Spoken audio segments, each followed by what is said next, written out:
Buenas a todos en este nuevo podcast, Ratito de Historia. Hoy nos vamos a ir a una época muy lejana, bueno, no tan lejana, pero nos vamos a ir al año 44 a.C. ¿Por qué elijo esta fecha? Del 14 al 15 de marzo del año 44 a.C. La noche, el día, mejor dicho, los idus de marzo, que asesinaron a Julio César, el dictador, que no emperador, de esa Roma que comenzaba a florecer y a extenderse por fronteras que nunca antes habían soñado.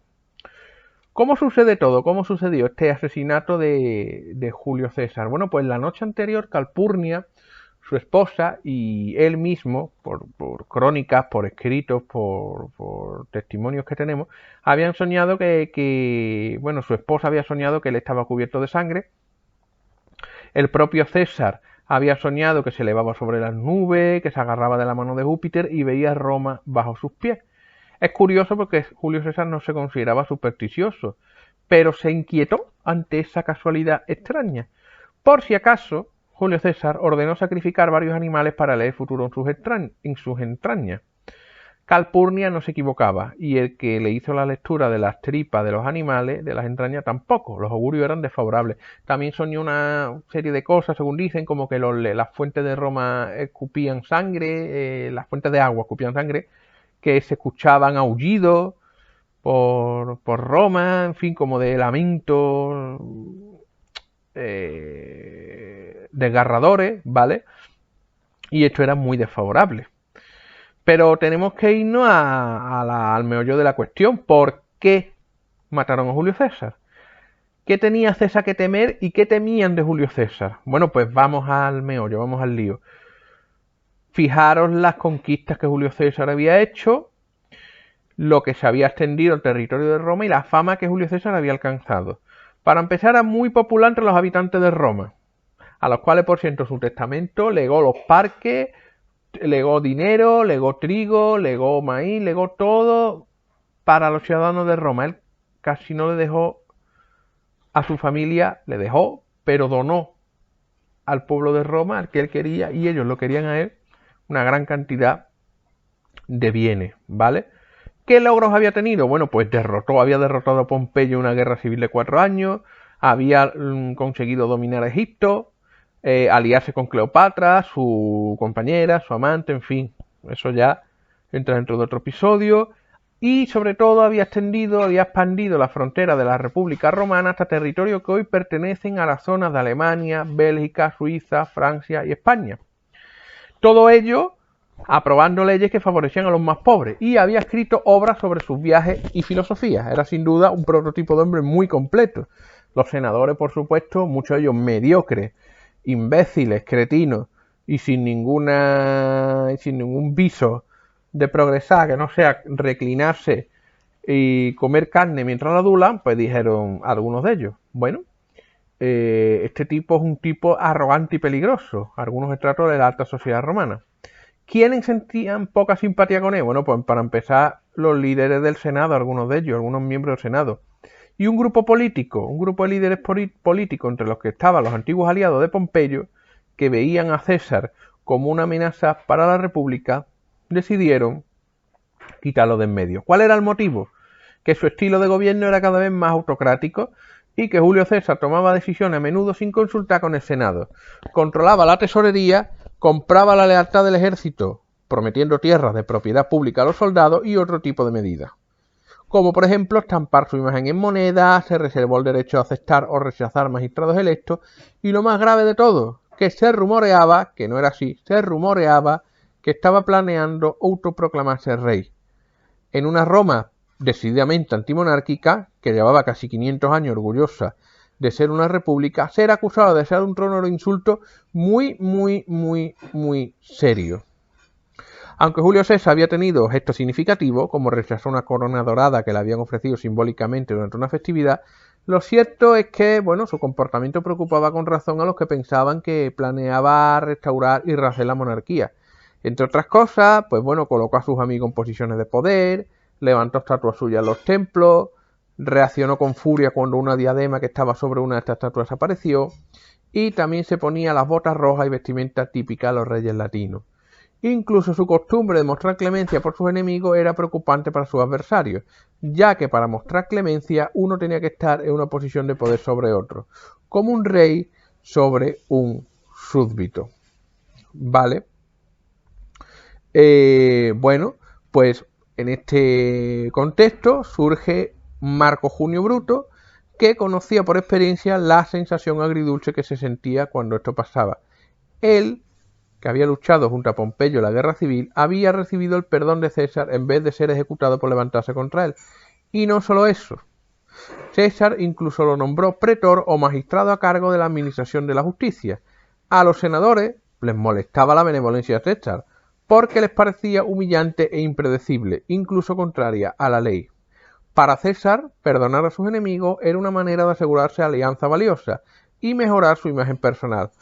Pero para los senadores esto era una alarma que avisaba del comportamiento caprichoso de su líder, un líder que posiblemente, según muchos de ellos, aspiraba a ser un tirano.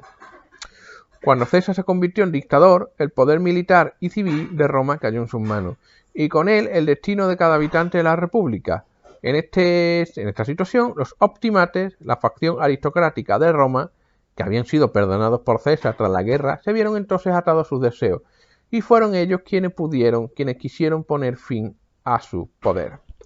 ¿Cuántos eran los conspiradores y quiénes eran estos conspiradores? Bueno, pues entre un grupo de 60 y 80 estuvieron involucradas para asesinar a Julio César. Todos ellos eran miembros de su círculo más cercano, los enemigos a los que había perdonado, los amigos a los que había ascendido, etc. Lo que hizo que se uniesen fue un sentimiento común, el miedo a que César concentrase demasiado poder en sus manos y acabase destruyendo las instituciones democráticas de la República. Dicen que el autor intelectual del crimen fue Cayo Casio Longino, consciente de que quizás él no era la persona adecuada para liderar la acción, buscó un cómplice de más peso cuyo estatus elevase la legitimidad del ataque. Eligió a Bruto, que en aquel momento era un optimate muy respetado y de buena familia. Casio movería los hilos en la sombra y Bruto que actuaría como cara visible en plan forjaron la alianza que acabaría con César. Según el autor Plutarco, Trebonio, uno de los conspiradores que se unieron al complot, tanteó a Marco Antonio, aliado de César, sobre la posibilidad de asesinar a Julio. Al parecer, Marco Antonio rechazó unirse al plan, pero no informó a César de que su vida podía estar en peligro. Cuando Trebonio dijo a los conspiradores que Marco Antonio no le daría su apoyo, estos propusieron matarlo a él también, pero Bruto los frenó. Él creía que deshacerse de César era un acto de justicia universal, pero asesinar también a Marco Antonio sería un acto puramente gratuito, por lo cual decidieron que el día del asesinato de César se asegurarían de que Marco Antonio no entrase en el Senado, por si acaso veía la cena y acudía en su ayuda, ya que podía haber jaleo. Julio César pues tenía previsto dejar Roma para irse a una campaña militar a territorio parto, la actual Irán, 2 días después de que los idus de marzo, es decir, sobre 15 de marzo.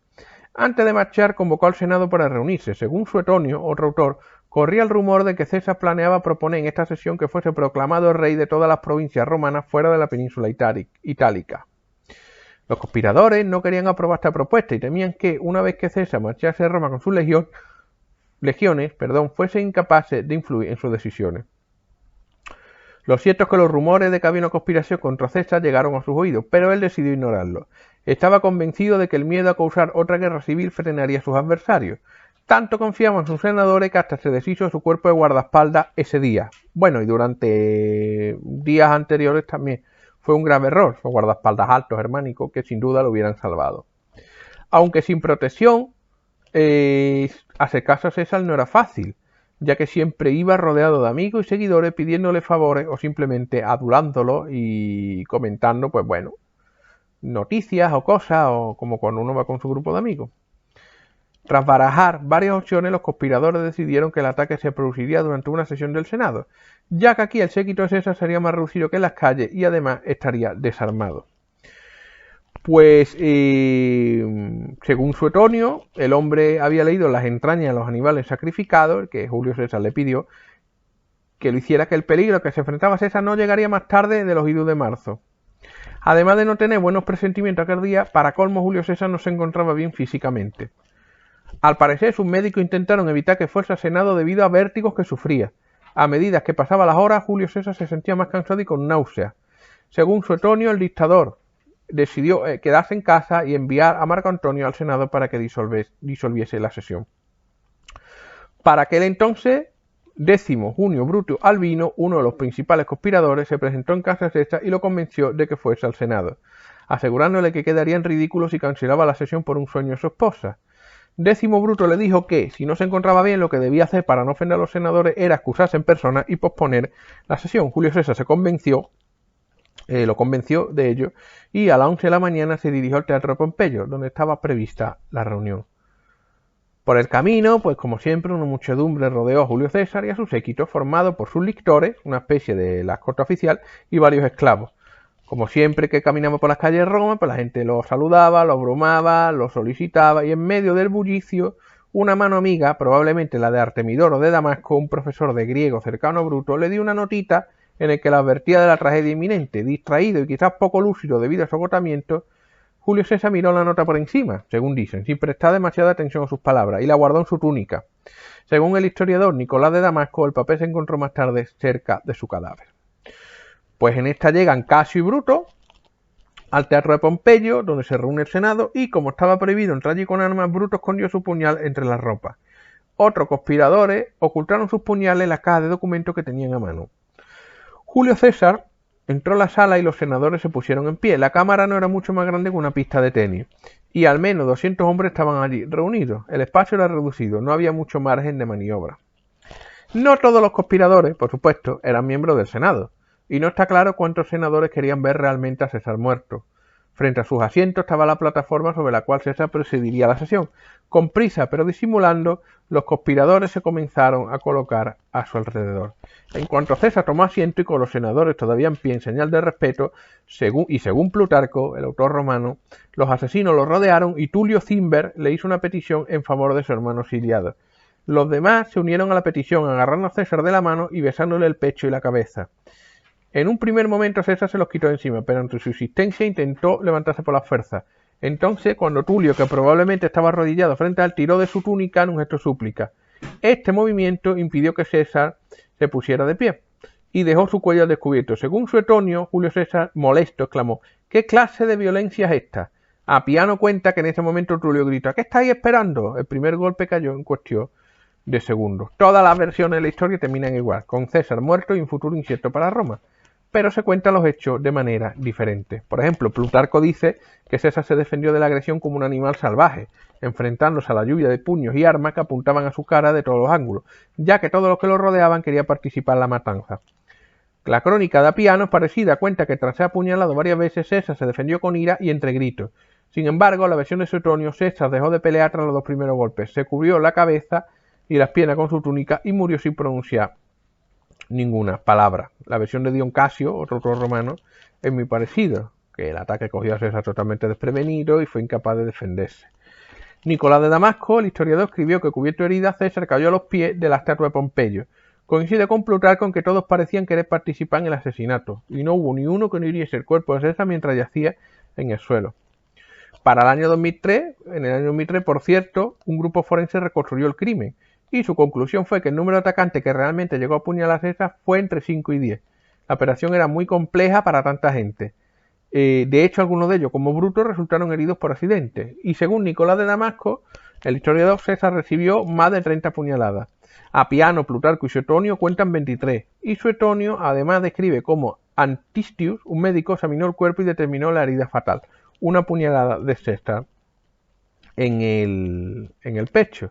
Pues una vez muerto César, Bruto caminó hacia el centro de la curia para hablar, pero nadie se quedó para escucharlo. Los demás senadores huyeron aterrorizados, los conspiradores también, y bueno, Plutarco escribió que los asesinos salieron del Senado no como fugitivos, sino con expresiones triunfantes y seguros de sí mismos.